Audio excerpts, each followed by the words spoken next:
Hi, I'm Abby Chick, and I have been so honored to be the last Mayesh Design Star of 2023. For my third and final video, I would like to put that aside and pretend that this series is called Mayesh Profitability Star, because there's nothing sexier than math.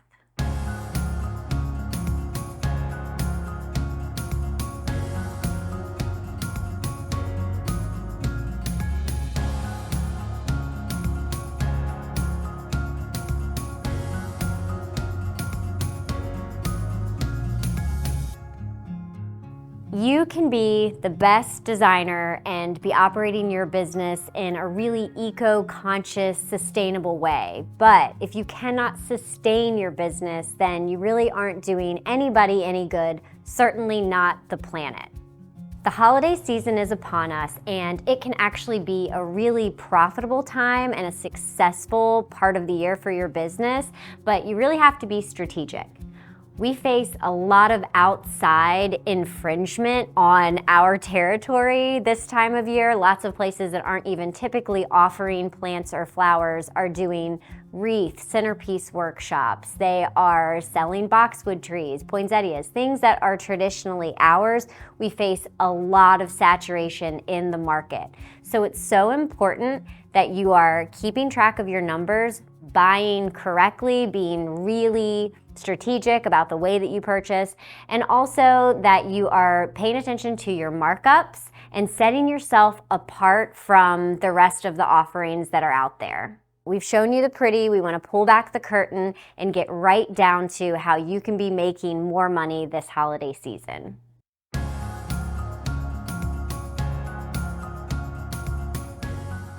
One way you can ensure you have a really successful holiday season and that you stand out from the other traditional holiday offerings that are out there is by creating a branded palette. So one thing I like to do when I'm creating my seasonal offerings is pull from the inspiration for how we're decorating the store. This year we did a terracotta Christmas. It pulled from our brand colors, which is really going to go a long way to help make everybody know when an arrangement comes out of here that it looks like Blakemore's. I reached out to my Mayesh rep and asked for a Mayesh pull. I sent Brian, my rep, just some inspiration pictures of how I was going to be decorating the store and gave him a budget. So I sent them my inspiration and they sent me back a beautiful pull. They know what I like and what I don't like, but I'm able to look at the pull before they ship it out to me and make sure that there's nothing in there that I really don't feel like I can use. And I love having that kind of control over sort of an open-ended buy. They sent me some really amazing lighter peaches and pastels and then moved into the corals and the darker burgundies. I like this because I can kind of crescendo as we get closer to Christmas to using more of the reds and the burgundies, but this is a nice trans-seasonal palette as we start seeing Christmas sort of pop up before Thanksgiving has even gotten here. Here we have a beautiful pull for 3 arrangements. I've got these accent decor pots in 3 sizes so that we can create a petite, a standard, and then a full-blown massive showstopper arrangement using all of the same ingredients. All of this with a little bit of my greens and some extra bits off camera come to about $400 retail. So I have my calculator and a notebook with me at all times because this is the only way that I can make sure that I am making money. I do a 3.5 markup on all of my fresh and a 2.5 times markup on my hard goods. And then after that, I add a design fee. So your labor charge will really vary based on all of the variables, you know, how many employees you have, where you're located, all of that. So without getting too into the weeds on this pricing, I did want to be really transparent about what the money side of business looks like for me. So these are 3 arrangements that I'm going to make for my cooler. And the best part about this is I can actually pre-green these, keep them in the cooler without flowers for weeks on end using the hardy evergreens. Or I can go ahead and do these 3 arrangements. One of the really easy, wonderful things about the holiday season is it's very predictable. Most of your clients are going to call and have just a simple request of a seasonal mix, okay? Which is open into interpretation, but you can really use your branded palette that we've talked about and sell them on, a nice bespoke mix in a specific price point. So you have 3 arrangements ready to go. These can fly off the shelves either by walk-in customers or send them out for delivery. So we're going to green these 3 arrangements down with 1 noble fir bough and 1 bough of pine. What I love about the holidays is there's actually very little waste if you are using your stems fully. So I will start breaking down my smaller laterals off of the bottom and then start trimming through the top. So I can add the longer branch into the taller arrangement. Pop some of these medium ones into the smaller and the standard size.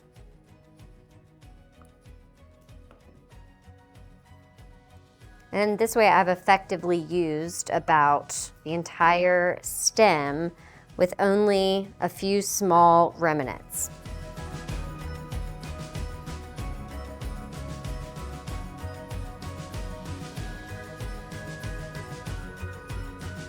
So we've just done the same thing with this pine using 1 bough. I've broken it down and given myself a nice base for these 3 size arrangements. So I like to start my base layer with hardy staples that are really going to last. I use the traditional flowers that you would expect to see in holiday arrangements like daisies, mums, carnations, dianthus, but I also like to mix in some more interesting flowers that are unexpected in holiday centerpieces like celosia and snapdragons.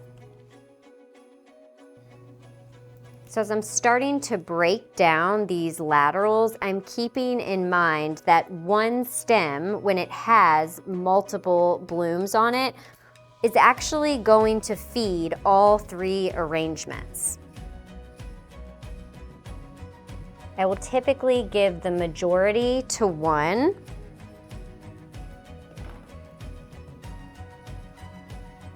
Another somewhat smaller proportion to another, and then my smaller cutoffs to this petite little baby arrangement.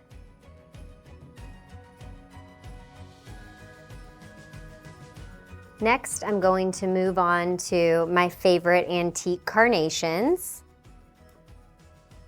I've got 5 here, so I'll give 2 to the big guy, 2 to the medium, and then 1, which is going to be a huge mass proportionally to this little guy. I have a mini carnation in the same color that I will pair just to bring out that antique-y peach to the exterior of the arrangement. And you'll notice that the color palette that I'm using is actually pulling from the container itself, which really provides a lot of unity to the arrangement as a whole.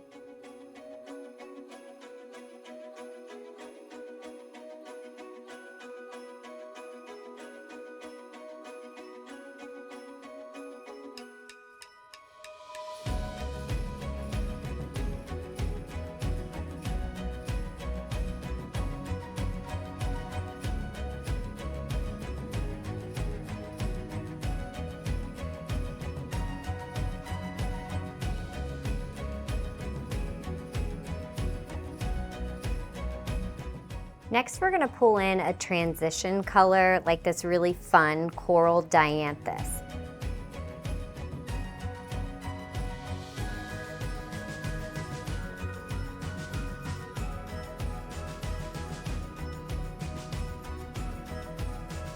So we've got some hot pink with the snapdragons, and it is important that you don't exclude a color from the palette from each one.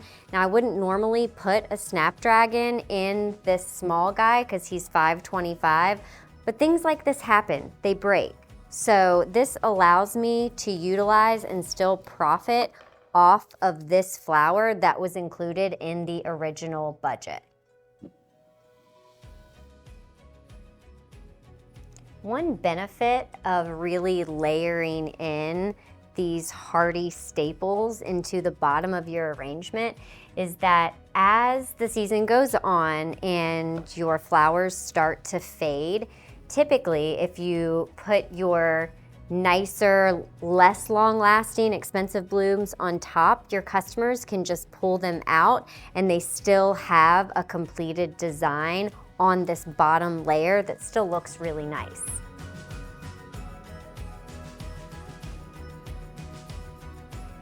So I will layer these peaches and dreams right over that carnation. And they're in the same color family, so the carnation is really just blurred. So this is the fun part for me. This is when I start adding in those special touches that really make my design stand out from the rest of my competition.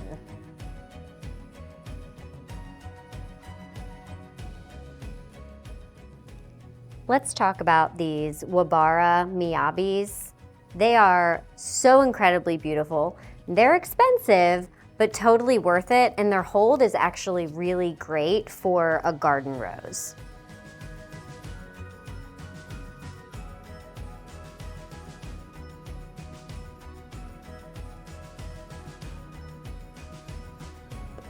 So after I've parceled out most of my flowers, I come back in and I start to give special attention to each arrangement, just a few finishing touches to really make sure that the design is complete and that it looks like the value.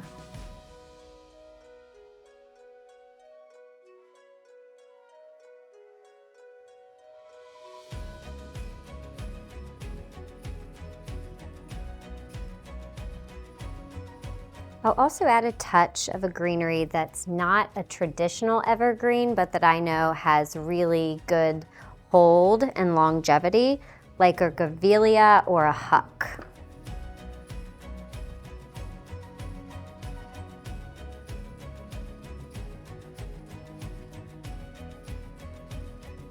So this is the final edition. These are rain tree pods, and to be honest, I've never worked with them before.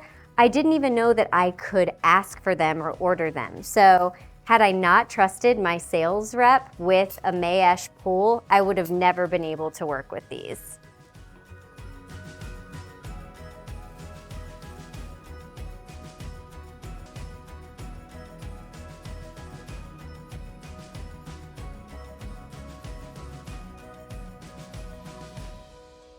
So these are my 3 finished designs, and I can put these in the cooler and have something to show. It's not necessarily a good, better, best, but it does help your customers to see what they get for the money. So they might have had a $35 arrangement in mind, but once they've seen the $250, they might be more inclined to go in that middle budget range. Operating as a sustainable florist is obviously the goal. However, it is an expensive one.